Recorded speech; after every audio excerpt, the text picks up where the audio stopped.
हम लोग जो इस समय अभी जो क्वेश्चन प्रैक्टिस करेंगे, नीट दो जेई मेंस ने 2025 में जो पेपर लिया था। जेई मेंस देखो वन होते हैं, टू होते हैं, एक फर्स्ट होता है, एक सेकंड होता है। तो जेई मेंस 2025 में जो फर्स्ट शिफ्ट में जो पेपर्स हुए थे, उन पेपर्स के जो क्वेश्चंस पेपर हैं, उन क्वेश्चंस पेपर से मैंने कुछ क्वेश्चंस उठाए हैं जो कि नीट के पॉइंट ऑफ व्यू से बहुत ज़्यादा वैल्यूएबल हैं। इसी टाइप से नीट 2025 भी क्वेश्चंस पूछने वाली है, लगभग हम ये उम्मीद कर सकते हैं, क्योंकि ये जो टेस्ट पेपर हैं ये भी एनटीए ने बनाए थे, और नीट एग्ज़ाम जैसा कि हम लोग जानते हैं वो भी हमारा एनटीए ही बनाता है। तो इसी के पैटर्न पर क्वेश्चंस पूछे जा सकते हैं। तो आज हम लोग उन्हीं क्वेश्चन की प्रैक्टिस की बात करेंगे, उन्हीं क्वेश्चन को प्रैक्टिस करेंगे। ठीक है, ठीक। तो हम लोग जैसे क्वेश्चंस में आते हैं, पहला क्वेश्चन जो तुम्हारी अभी स्क्रीन पर दिख रहा है, पहला क्वेश्चन ये नीट 2025 में क्वेश्चन पूछा गया था। इस क्वेश्चन में देखो क्या कहा गया है। इस क्वेश्चन में कहा गया है एक बॉल है जिसकी काइनेटिक एनर्जी के ही दे रखी है।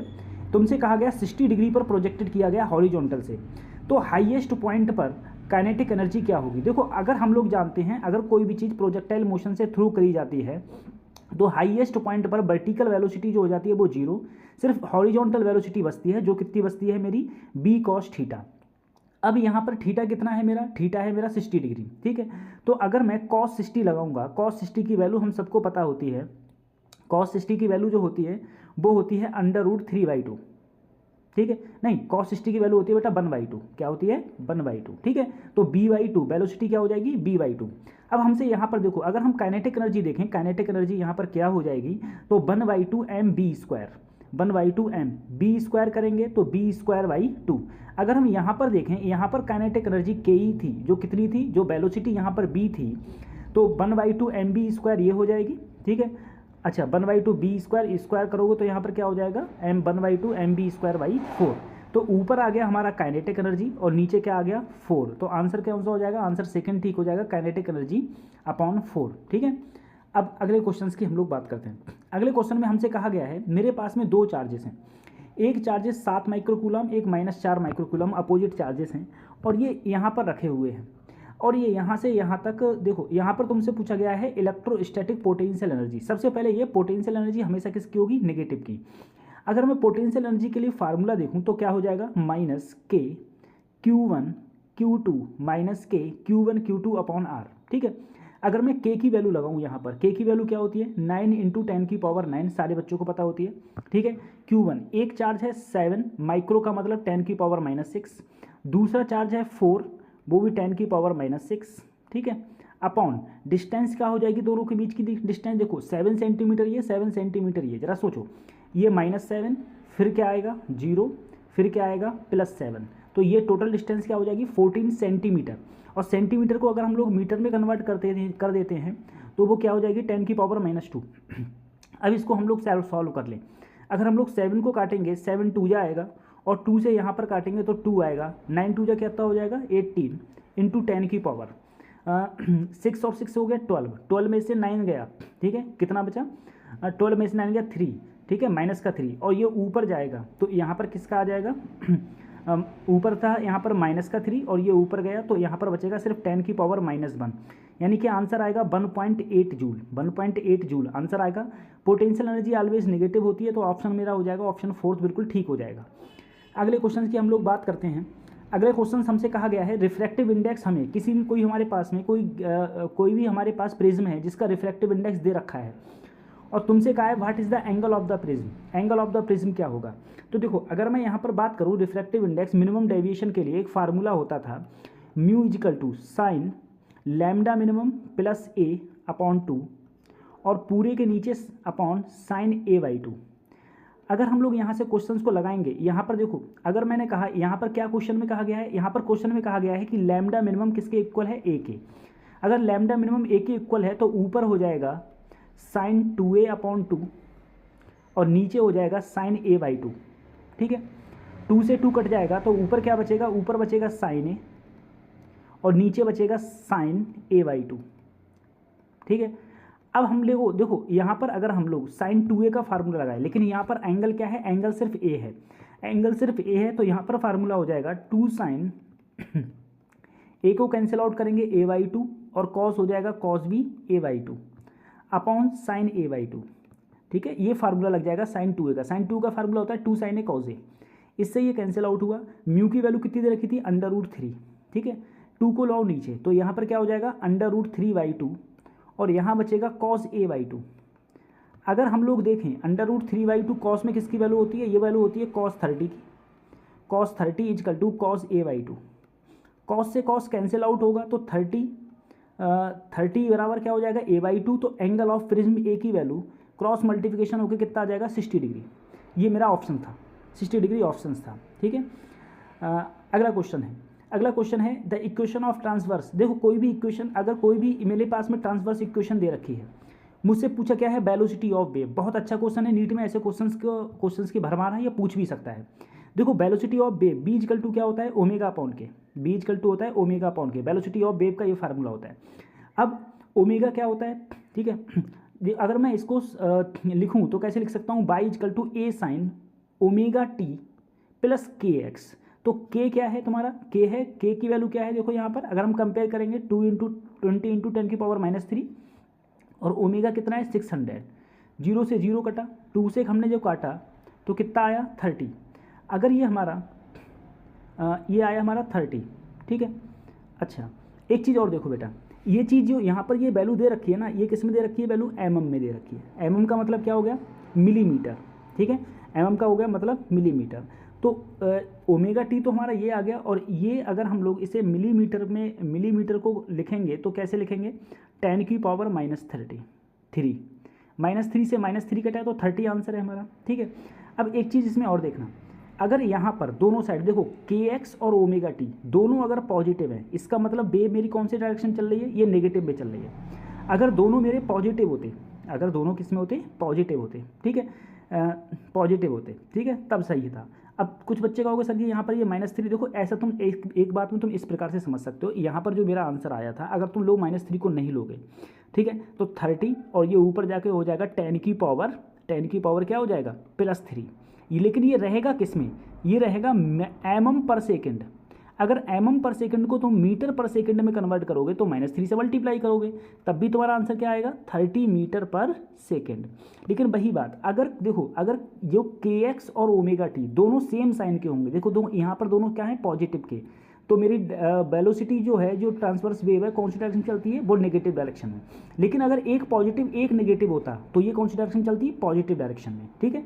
अगर सेम होंगे, अगर से देखो यहाँ पर पॉजिटिव है तो माइनस डायरेक्शन चलेगा।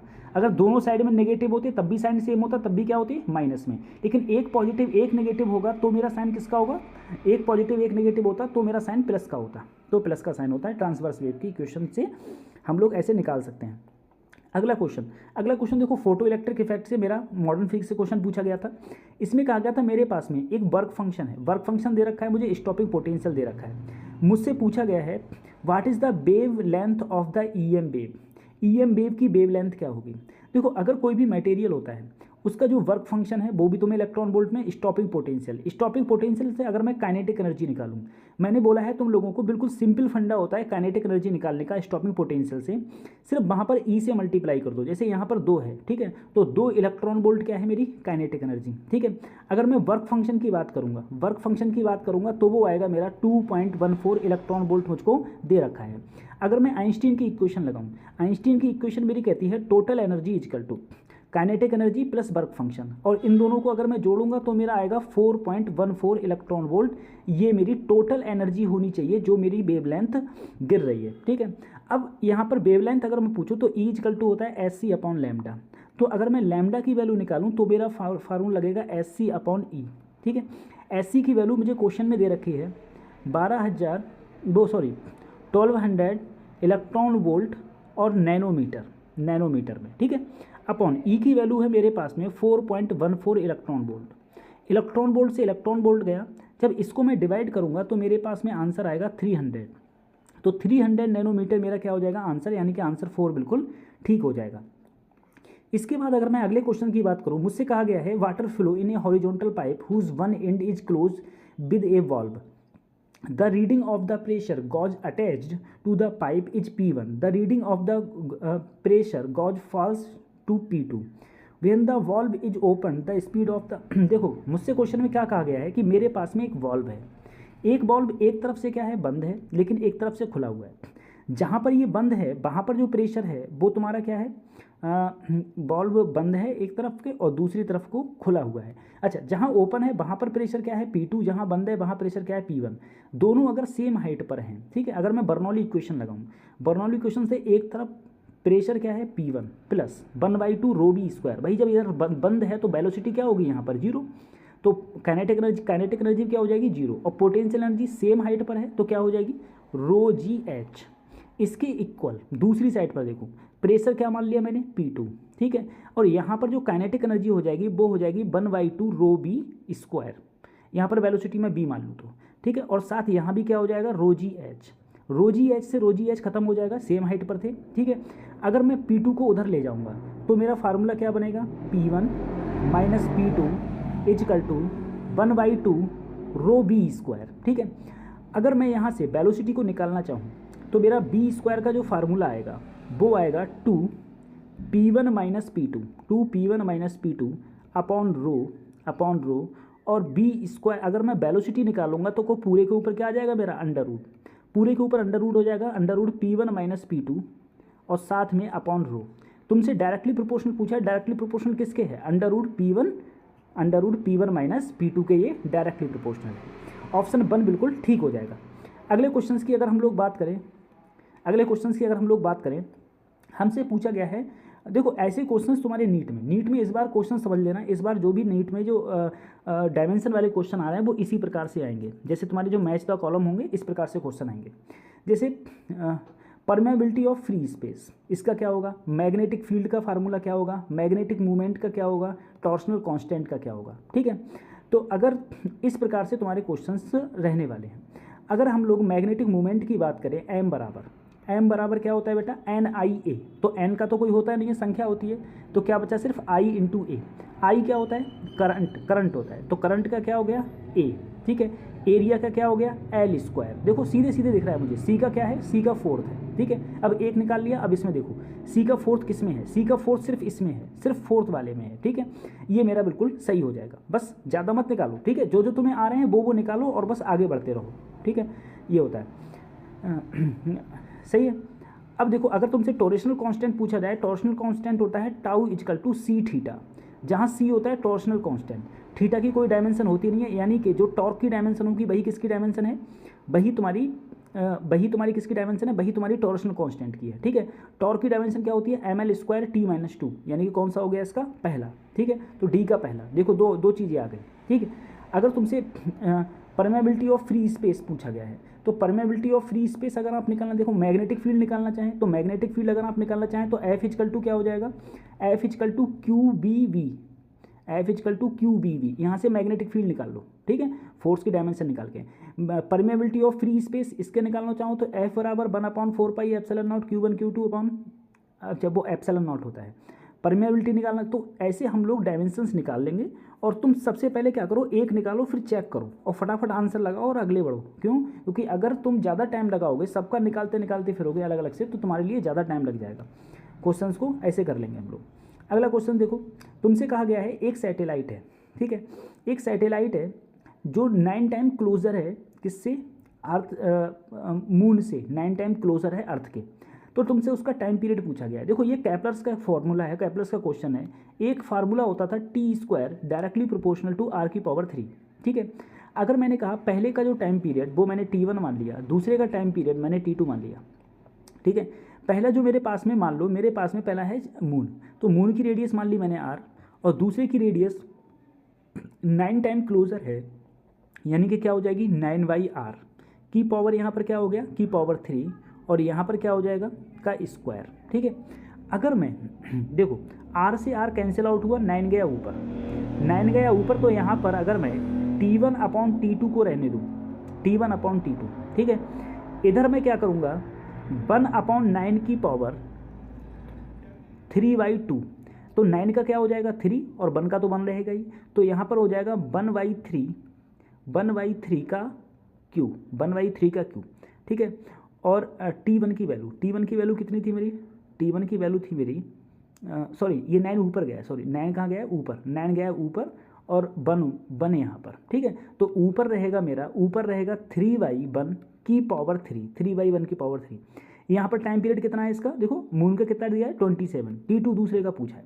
तो अगर मैं यहाँ पर क्वेश्चन को सॉल्व कर रहा हूँ तो यहाँ पर 27/T2, 3 3 या 9 3 27/1, 27 से 27 कट गया तो T2 की वैल्यू मेरी कितनी आई, T2 की वैल्यू आई मेरी 1 दिन, यानी कि 1 ऑप्शन मेरा बिल्कुल ठीक हो जाएगा। अगले क्वेश्चन पे हम लोग बात करते हैं। अगले क्वेश्चन में मुझसे कहा गया है मेरे पास में एक गैल्वेनोमीटर है, एक galvanometer having a coil of resistance 30 ohm need 20 milli ampere of current to full scale deflection if a maximum current of 3 ampere to be measure using the galvanometer. ठीक है, देखो यहाँ पर क्या है ना, तुमसे एक प्रकार से क्या पूछा गया, यहाँ पर संट रेजिस्टेंस है, ये संट रेजिस्टेंस तुमको दे रखा है और एक्स की वैल्यू पूछी है। देखो संट रेजिस्टेंस का सीधा सा फार्मूला होता है, संट रेजिस्टेंस का फार्मूला होता है, तुम लोग चाहे याद कर लेना, IG capital G upon I minus IG। ठीक है, IG क्या होता है, करंट इन गैल्वेनोमीटर, G होता है गैल्वेनोमीटर का रेजिस्टेंस। अगर मैं IG की बात करूँ, ठीक है, करंट की बात करूँ तो करंट कितना है, यहाँ पर करंट कितना है 20 मिली एम्पियर, मिली का मतलब हो गया -3, गैल्वेनोमीटर का रेजिस्टेंस कितना दिया है 30 अपॉन आई कितना है मेरा 3, और 3 में अगर मैं 20 × 10 की पावर -3 को सब्ट्रैक्ट भी करूँगा तो लगभग ये बहुत कम है। ठीक है, तो इसको इसलिए गैप कर दिया करो, ऊपर मल्टीप्लाई किया तो ऊपर हो गया, देखो 3 से काटा तो 10, तो यहाँ बचा 200 सही चल रहा है सब कुछ, हाँ सही है, 200 × 10 की पावर -3, 200 × 10 की पावर 200 × 10 की पावर -3। ठीक है, ये s की वैल्यू आ गई। ठीक है, और यहाँ पर s की वैल्यू किसके बराबर की है, ये 30/x के, तो अगर मैं यहाँ पर 30/x करूँगा, 30/x, और ये हो गया 200 और नीचे ले आओ 10 की पावर 3 तो प्लस का हो जाएगा, तो प्लस का 1000, 2 0 से 2 0 गए, तो x की वैल्यू कितनी आ गई, x की वैल्यू आ गई 300/T2 यानी कि 150 आ गई। 150 का मतलब है लगभग किसके बराबर होगी, 149 के बराबर होगी। ठीक है।